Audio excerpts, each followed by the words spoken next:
Uvod k posthumni pesniški zbirki Toneta Pavčka Domu in rodu, Saša Pavček, Vedno v zenitu, drugi del. Naslednji razdelek so pesmi o Istri in cikel Soline. Nekaj teh pesmi je objavil leta 2009 v reviji Rast. Spominjam se, da je načrtoval posebno solinsko zbirko. Bila bi kot solni kristal, prepričana sem.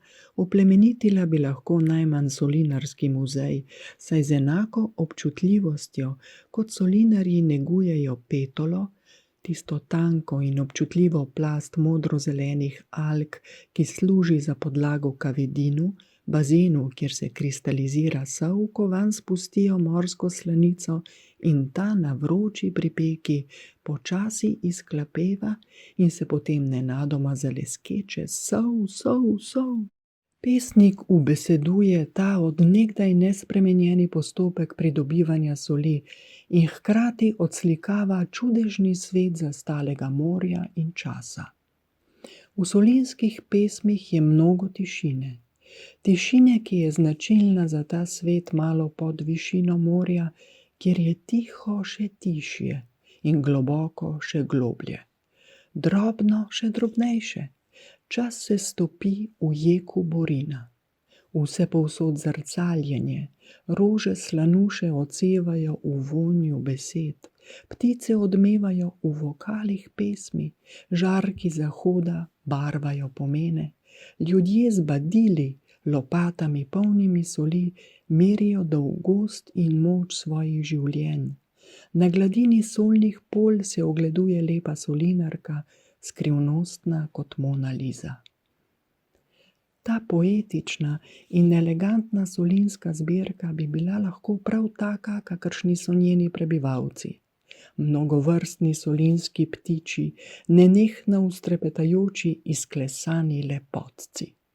Bila bi poklon ne le etnografskim značilnostim, tudi zgodovini in ljudem, ki jim je sol kruh, ter v prvi vrsti poklon naravi. Te pesmi so sol življenja, pesnikovega in tistega življenja, ki ga je vsakodnevno hodil občudovat. Vsak dan se je zgodaj zjutraj, ko primorsko sonce še ni ubijajoče nažigalo, odpravil po stezi navzdol, prečkal hrupno cesto proti hrvaški meji in se prav nič zlagoma, marveč odločno in hitrega koraka napotil proti krajinskemu parku Sečoveljskih solin. Tu je bil stari znanec ne le solinarjev, ki so ga vzeli za svojega, ga med previdnim pobiranjem soli pozdravljali z glasnimi vzkliki ali pa mu samo na tiho pokimali, medtem ko so nežno vlekli solni cvet na kristalne kupe. Posvojili so ga tudi polojniki, visokonogi, posebno elegantni ptiči. Lahkega peresa jih je vpletal v svoje sonetne verze, jih razdelil med 4 vrstičnice in 1 dvostišje, tako kot se spodobi za angleški sonet, saj tem pticam vendar pristoji angleška visokost. Ritem je jambsko mehak, tu in tam preskoči, rima teče kot morje v kavedine, tiho in zlagoma, a večinoma moška rima daje pesmim tršato zaključenost, ostrino soli, zapik sonca v zenitu, hitrost, nemirnost, mrzličnost. Očeta pogosto vidim v enaki vročičnosti, v nenehni vnemi napisati še kaj, ujeti še malo sape, preden sonce ne požge navdiha. Zenit je najkrajša senca. Skriva se v jarki svetlobi sonca, zato je ne zaznamo, slepimo se, da sence ni, a potuhnjeno raste, prekrije svetlobo in nebo se zmrači. Nepričakovana senca, neželena senca je prehitela tudi pesnikov navdih in mu vzela dih. Oče se je v Istri ravnal po sončni uri, a ker sončna ura ne tiktaka, se mu je morda zdelo, da ima še dovolj časa, zato je ostalo nekaj nedokončanih verzov. Slutim, da je nameraval napisati še več sonetov posvečenih poletju, a kljub temu, da je z žalostinkami za poletjem zapel na visoki struni čistosti in nedopovedljive ranljivosti, ga je senca prehitela. Poprej pa je kljub tožbam nad brezčutno avgustovsko sparino, nad sušo in pripeko dal v zadnjih letih svojega življenja pesniška krila mnogoterim solinskim pticam, polojnikom, breguljčicam, čigram, togotnikom, galebom. Dobro se je razumel z galebi. Pravil je, da mu pridejo čisto blizu, da ga razumejo. Izkazalo se je, da je bila ljubezen vzajemna. Kajti, ko smo konec oktobra leta 2011, takoj po očetovem pogrebu, obirali oljke za hišo, so nenadoma iz daljave prileteli galebi naravnost iz smeri Solin. Spustili so se čisto nizko nad leho oljčnika, tik drevesnih krošenj. Cela jata jih je bila. Dalj časa so krožili nad nami. Človek bi se lahko prestrašil nenadnega naleta belih ptic, ki so mahoma prekrile nebo, a tokrat so se galebi oglašali s pozdravljajočimi skoviki, radostno in melodično. Peli so med seboj ubrano in mehko krožili. Dolgo je trajal pozdrav, potem so se njihova široka krila razpela, zatrepetala in s hitrimi zamahi so se obrnili proti svojemu domu na solnih pustotah. Pesem je Srce, če ga imaš, je zapisal pesnik Marko Pavček. Je bil po naključju rojen 21. marca na svetovni dan poezije. Njegovo enkratno misel, pesem je Srce, če ga imaš, razumejo celo galebi. Galebi Sečoveljskih solin so nosilci tega sporočila. Oni niso le ptice solnih kavedinov, so galebi kvartin in tercin, pravi italijanski sonetisti so. Odslej jih imenujem sonetni ptiči in to mi daje trdno upanje, da se vsa v pesmi in v dejanju darovana ljubezen odzrcali, prizemlji in razširja po vseh celinah, saj jo nosijo ptiči solin. Tretji razdelek, naslovljen Prevzete in povzete pesmi, bi najraje poimenovala Dialog s prijatelji, saj je pravi pesnik pesniku pobratim. V ciklu je med poeti našega Parnasa precej Tonetovih osebnih prijateljev, poleg znamenitih avtorjev pesmi štirih, med seboj ljubkovalno klicočih se Čiro, Kajo, Džoni in Tonček, so še sopotniki in sodrugi, kot denimo Ivan Minati. Med njimi je vladala složnost, nesebična podpora in bratovska ljubezen. Med njimi je bilo naravno sprejemati drugačnost. Darovanje je bilo pred tekmovanjem. Z njimi, osebnimi prijatelji in prijatelji po peresu, se poigra, kot bi želel dokazati, pesnik je pesniku pesnik. Na svojstven način jim izrazi spoštovanje, ko prevzame njihov slog in ritem, a hkrati najde svoj izraz v stasu besed. To dejanje je možno le zato, ker je bil nad delom pesniških kolegov Tone iskreno prevzet, morda zato prevzete pesmi. Najraje je imel, težko je reči, koga. Saj je imel vsakega po svoje rad. Načrtoval je tudi pesem, posvečeno Svetlani Makarovič, njo je imel rad. No pa še Josipa Murna. Ta ga je posebej navdihoval s svojo lapidarnostjo besed in mehkim čutom. A v sklopu se morda odkrije še Tonetova druga plat, njegov uredniški poklic, ki ga je dolga leta opravljal pri Cankarjevi založbi. Sprva je na založbo hodil v bližino tržnice v rumeno stavbo Kanarčka, kasneje pa vsak dan na Grubarjevo nabrežje ob Ljubljanici. Zdaj ni več sam sebi dovolj, ni več sam vase zazrt v samotnem iskanju. S pesništvom se srečuje kot opazovalec, kot nekakšen potapljač je. Na glavo se vrže v mehko morje pesniških kolegov, na dah in brez zadržkov se potopi v globine njihovih svetov, pri tem se njegov ego umakne. Začuda, pusti ga na suhem, ko ponikne v snov samo in plava s tokom avtorjev. Predano se bori za njihovo mesto v slovenski literaturi, za njihov jezik, za njihovo luč. Spomnim se obdobja, ko se je rojevala zbirka pesmi Jožeta Udoviča. Takrat je kot zaljubljenec kar naprej izgovarjal njegovo ime, enkrat Udovič, drugič Udovč, in vzdihoval: to bo knjiga, to bo knjiga! Potem se spominjam časa, ko se je z enako strastjo trudil, ne oziraje se na vsesplošni strah, da so lahko tiskali Franceta Balantiča. Rekel mu je: moj fant, in še mora na dan, moj fant mora. S spoštljivo nežnostjo je izgovarjal ime Ceneta Vipotnika, predhodnika na uredniškem stolu Cankarjeve založbe. Na nabrežju je do očetove upokojitve visela Cenetova črno-bela fotografija. Lepi, iskrivi, tako značilni Vipotnikov pogled je celo iz uokvirjene slike pod steklom šarmiral obiskovalce pisarne. In še slišim očetov vzklik: ej, ti, Cene, zelenogrobek moj!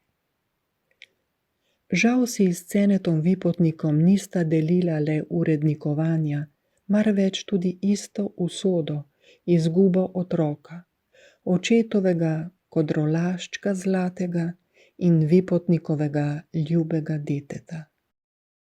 Visoko je spoštoval Ivana Cankarja, tega velikana, ki se mu dolgo ni upal približati svojo besedo, a pesem priča, da se je od občudovalca in urednika Cankarjevih izbranih proznih in dramskih del odmaknil in si drznil napisati pesem v njegovem duhu. Tako ujame duha in formo 27 pesnikov in ne zdi se mi naključje, da je začel svoj dialog prav z Župančičem, saj je najbolj speven, njegovi spevnosti pa tone rad pridaja še svojo. Morda bodo v današnjem času, ko delo prednamcev hitro in zlahka potone v pozabo, prevzete in povzete pesmi bralcem nekakšna lučka ali vsaj namig, da bi ponovno segli po delih naše kulturne zakladnice in našli v njej samozavest, tudi skupno samozavest. Ja, tu pa res ne gre brez Prešerna. Oče ga je tako visoko cenil, da si ga očitno ni drznil pridati med prevzete in povzete pesmi. A meni se zdi, da se tu in tam vseeno zasveti tisto lepo temno, enako kot pri nedosegljivih Prešernovih sonetih nesreče. Taka se mi zdi denimo pesem Tolažba. Ko se življenje kakor reka steka v neskončnost, v neumljivi ocean, prihajajo pripravljat človeka na kratko pot za dolgo ono stran njegovi predniki, njegovi ranki. Med njimi kakšna mrtvih eksprinces morda nesrečniku v življenjski zanki prinese tolažilni dar nebes. Tedaj bo, kar bila ni, tolažnica, sopotnica v deželo angelov in mrtvih. Tja, kjer se konča resnica poti posameznikov in rodov. Tja, kjer nov smrtnik k prednikom prisede. Tja, kjer je mir in so odveč besede. Celoten cikel prevzetih in povzetih pesmi se zdi nenavaden, enako kot so nenavadne priložnostnice ob koncu knjige. Pesnik jih namreč piše tako, kot je rad živel, družabno in obdan z ljudmi. Od tod veselje do spontanega rimanja za množico prijateljev, vinarjev, akademikov, sosedov, znancev, sopotnikov, ljubljenih bližnjih, otrok. Nenehno zazrt v čudež drugega človeka, ki ga navdihuje, kot bi hotel s prevzetimi pesmimi prekričati današnji narcisistični slog.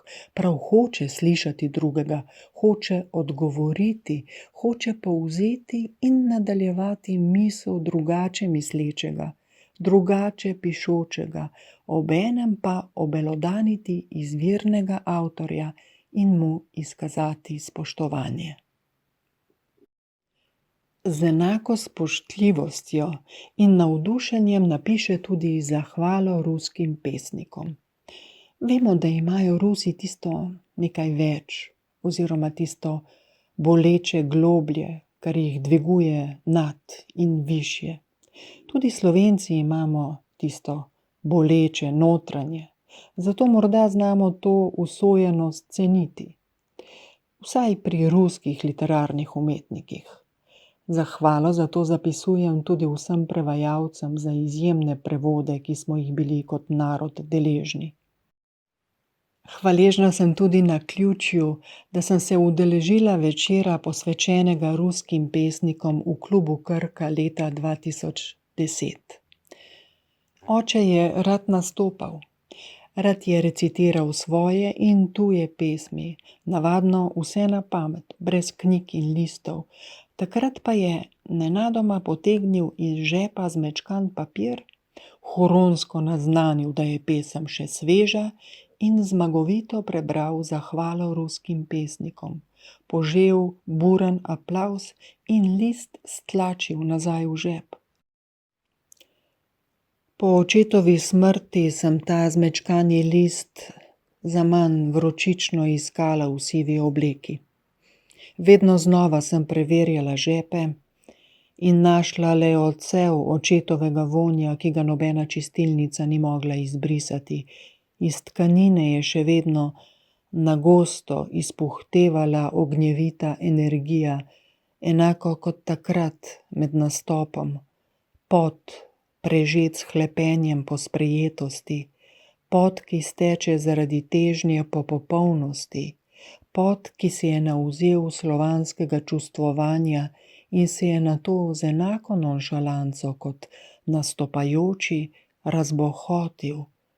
Ta silni vonj po naporu mi je ostal v nosnicah. Ruski večer je oče nadaljeval z ognjemetom spominov na srečanje z Ano Ahmatovo na njenem domu. Prva dama ruske poezije je imela posluh za slovenski glas, je rekel, in je Toneta klicala Anton Antonovič, kar je oče povedal z nemalo ponosa in bahavosti. Nato na Josifa Brodskega, kako je njegove pesmi skrivoma in v temi stisnil pod plašč in jih kar se da hitro prevedel. Potem je omenjal strah ljudi in vero v moč besede, ki je prav zaradi poguma in talenta pesnikov preživela. Z besedo pa je preživel tudi ruski duh. Strašen čas je bil za večino ruskih pesnikov grozljiv, a neizmerno lep ravno v izpovedi tega najbolj bolečega, tako pošastno, usodno zaznamovanega. Živ človek se ne čudi več mrtvim, le sprejme jih, vdano in brez omejitve. Kako globoko je v očetu živela ruska poezija, se je pokazalo, ko se je v zadnjem letu življenja po vsaki operaciji vedno znova in z urojeno disciplino postavljal na noge.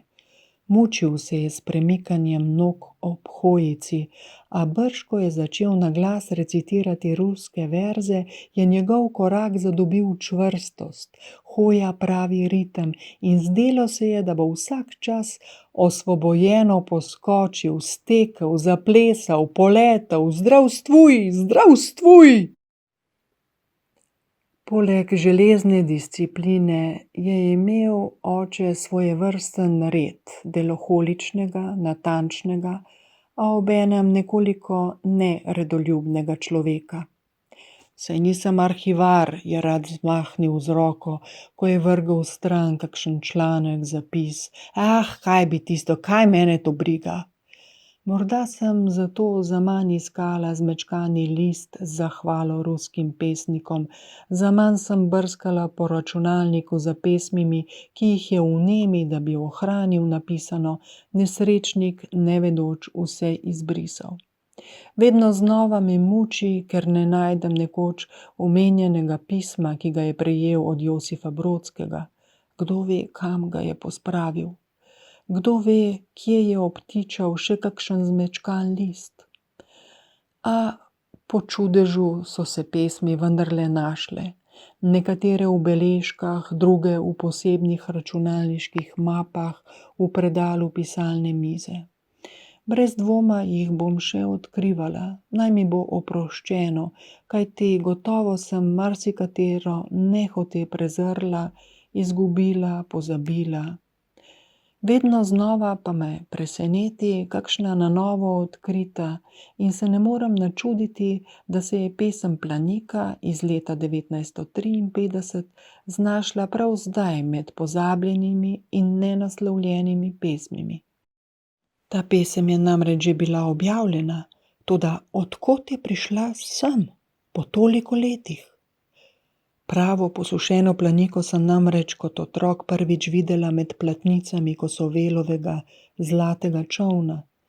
Tam je bilo tudi iz istega leta, se pravi 1953, Tonetovo posvetilo moji mami. Napisal je, naj ne pozabi na poeta. Katerega je mislil? Sebe ali Srečka? In kam je izginila tista Planika, ki sem jo vsa otroška in najstniška leta naskrivaj hodila občudovat? Je v verzih, ki se začenjajo: nekje med listi je Planika mala? Čudi me, od kod in zakaj so se prikradle v pesmi samozavestnega Toneta misli: ne znam ničesar, nič nisem. Vse ništrc, duša, telo in preprosto, majhen, beden, odvisen od zle usode, bolezni in ujm. Zakaj ta zadnji cikel pred nas postavi toliko vprašanj? Kako bi pesnik naslovil svoje nenaslovljene? Bi jih sploh hotel nasloviti? Zakaj marsičesa noče izreči? Kaj nam hoče prihraniti, ko se sprašuje in ne odgovori na svoje vprašanje? Na hrbtni strani sinjega neba, na oni drugi strani. Kaj se skriva? Zakaj po vsej sili hočem vedeti, kar je zamolčal? Zakaj hočem slišati, kar je neizrekljivo? Je kraj, kjer bil sem že in se vanj vrnem v izvorno stanje po izteku dni?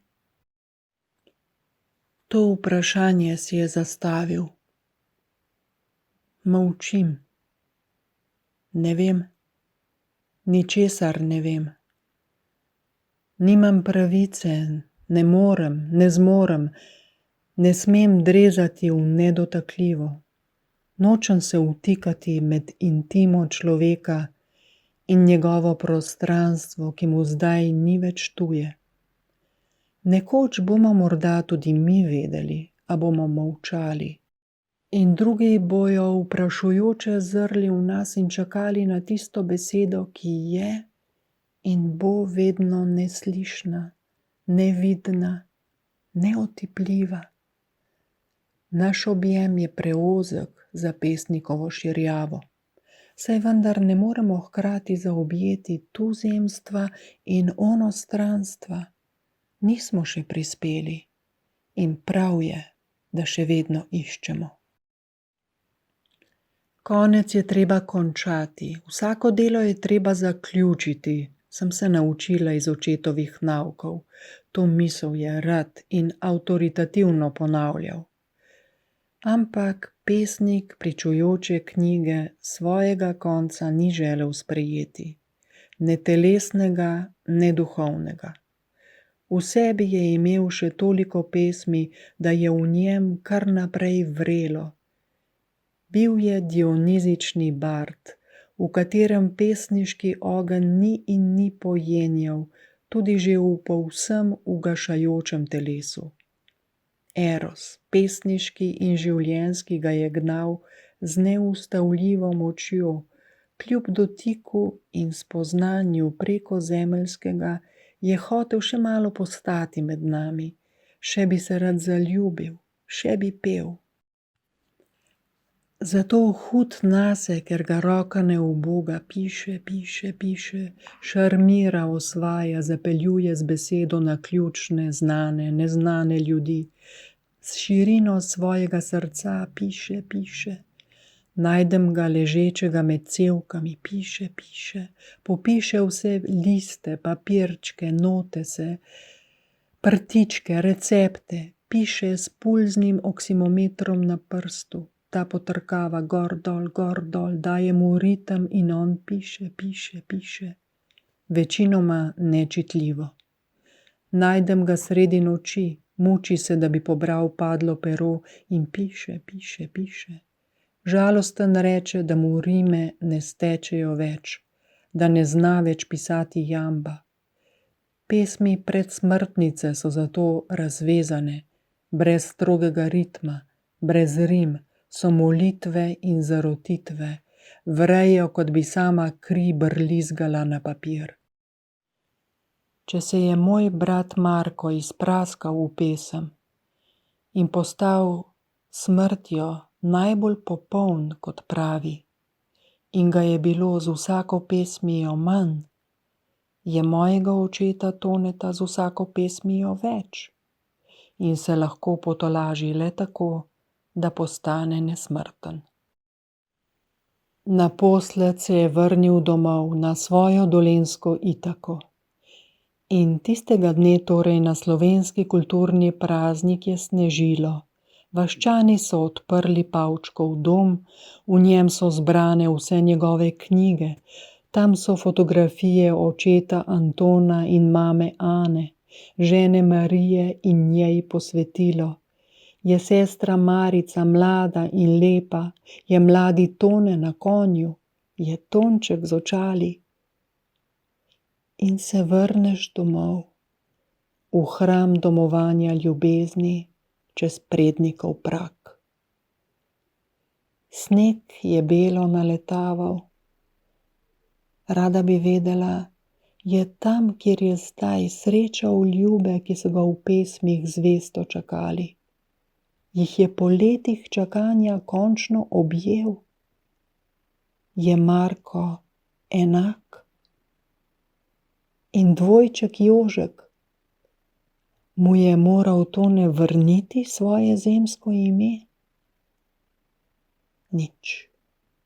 Snežilo je, močno snežilo. Zbranim ljudem sem recitirala očetovo pesem, da se vrača, a ko sem izrekla zadnjo misel, da je spet doma, je sneg pojenjal, nebo je razprlo sinjino in pokazalo se je sonce kot vzdih. Tu sem, še sem tu, spet sem tu, vedno bom tu, vedno bom v zenitu.